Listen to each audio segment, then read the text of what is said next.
శాసకుడు ఎవడరా? పోతారెడ్డి కస్టమ్స్ సుంకాన్ని రద్దు చేశాడు. ఏ సుంకాలన్నా? కస్టమ్స్ సుంకాలు. కస్టమ్స్ సుంకాలు అంటే ఏంటంటే విదేశాల నుంచి ఏదైనా వస్తువు తెచ్చుకున్నప్పుడు మనం పన్ను కట్టాలన్న. సో అలాంటి సుంకాల్లో ఏమంటారా? ఆ కస్టమ్స్ సుంకాన్ని రద్దు చేసిన వ్యక్తి ఎవరు అంటే నాన్న పోతారెడ్డి. ఆ తర్వాత ఎవరన్నా? కుమారగిరి రెడ్డి కాలంలోనే ఒక రాజ్యం ఏర్పడింది నాన్న, రాజమండ్రి కేంద్రంగా. సో దాన్నే ఏమంటారు అంటే రాజమండ్రి రెడ్డి రాజ్యం అంటారు. ఏమంటారు నాన్న? కుమారగిరి రెడ్డి తన కొడుకుతో రాజమండ్రి కేంద్రంగా ఒక కొత్త రెడ్డి రాజ్యాన్ని స్థాపించాడు. సో రాజమండ్రి రెడ్డి రాజ్యం ఎవరి వల్ల ఏర్పడింది నాన్న? కుమారగిరి రెడ్డి వల్ల. కుమారగిరి రెడ్డికి సవతి సోదరుడు ఎవరు అంటే కనుక పెదకోమటి వేమారెడ్డి. మరి ఈ పెదకోమటి వేమారెడ్డి కాలంలో ప్రముఖ కవి ఎవరు అంటే కనుక శ్రీనాథుడు. ఎవరన్నా? శ్రీనాథుడు ప్రముఖ కవి. మరి శ్రీనాథుడు రాసినటువంటి గ్రంథాలు ఏవి నాన్న? క్రీడాభిరామం, శ్రీనాథుడు క్రీడాభిరామ, ఇంకా శృంగార నైషధము, అరవిలాసము. ఏయో. సో మొత్తానికి పెదకోమటి వేమారెడ్డి కాలానికి చెందినవాడు ఎవరన్నా? శ్రీనాథుడు. ఎర్రన ఎవరి కాలానికి చెందినవాడు?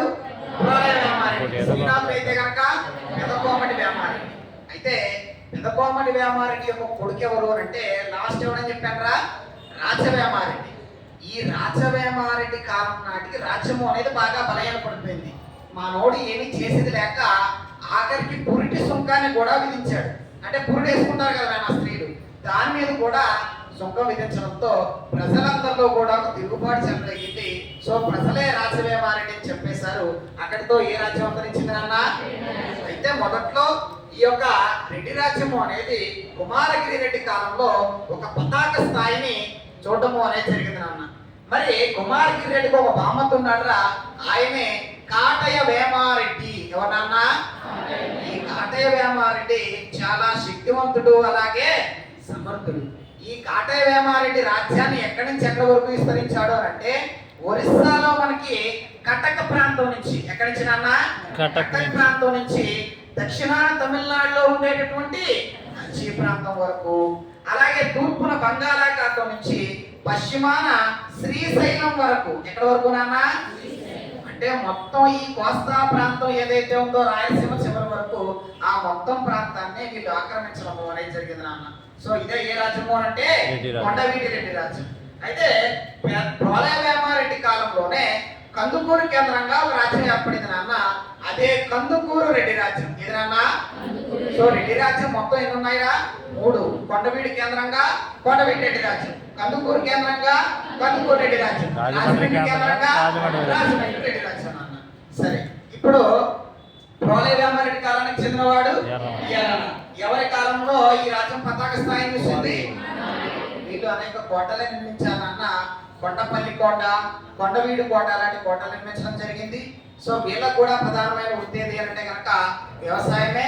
సో వీళ్ళ యొక్క భూమి శిస్తు ఎంత అంటే 1/6 వంతు. సో ఈ విషయాలన్నీ ఎవరికి సంబంధించేరా? రెడ్డి రాజ్యానికి సంబంధించి. ఇక ఆ తర్వాత మనకి బహమనీ రాజ్యం. ఏ రాజ్యం నాన్న? బహమనీ రాజ్యం. సో మనం చూసినట్లయితే నాన్న ఇక్కడ విజయనగర సామ్రాజ్యం అనేది ఎప్పుడు ఏర్పడింది అంటే 1336లో. సో అది ఏర్పడిన ఒక 13 సంవత్సరాలకి, అంటే 1347వ సంవత్సరంలో 1347వ సంవత్సరంలో గుల్బర్గా కేంద్రంగా, ఈ కేంద్రంగా నాన్న గుల్బర్గా కేంద్రంగా ఏర్పడినటువంటి ఒక ముస్లిం రాజ్యం ఏది అంటే కనుక బహమనీ రాజ్యం. ఈ రాజ్యం నాన్న బహమన్ షా అనేవాడు. ఎవరన్నా? బహమన్ షా, అల్లావుద్దీన్ బహమన్ షా. ఎవరన్నా? అల్లావుద్దీన్ బహమన్ షా అనేటటువంటి వాడు 1347వ సంవత్సరంలో గుల్బర్గా కేంద్రంగా ఈ బహమనీ రాజ్యాన్ని స్థాపించడం అనేది జరిగింది. మరి ఈ బహమనీ సామ్రాజ్యంలో మొత్తం ఎంతమంది పాలకులు ఉన్నారు అంటే 14 మంది పాలకులు ఉన్నారు. ఎంతమంది నాన్న? 14 మంది. ఈ 14 మందిలో గొప్పవాళ్ళు ఎవరంటే నాన్న మొదటి మహమ్మద్ షా. ఎవరన్నా? మొదటి మహమ్మద్ షా. అలాగే ఇంకా అహ్మద్ షా. ఎవరన్నా? అహ్మద్ షా అనేటటువంటి గొప్ప పాలకులు అనే వాళ్ళు ఇక్కడ ఉన్నారు. అయితే మొదట్లో వెళ్ళే రాజధాని ఎదురా గుల్బర్గా. ఆ తరువాత అహ్మద్ అలీ షా అనేవాడు ఏం చేశాడు అంటే గుల్బర్గా నుంచి రాజధాని ఎక్కడికి మార్చాడు అంటే నాన్న బీదర్కి మార్చాడు.